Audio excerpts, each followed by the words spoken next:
Regarding nga pala dun sa nabanggit ko kanina dun sa security na ina-ask ko sana, Mr. Chair.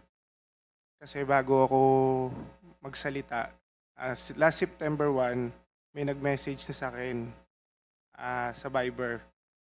Ang naka-name sa Viber is Hitman.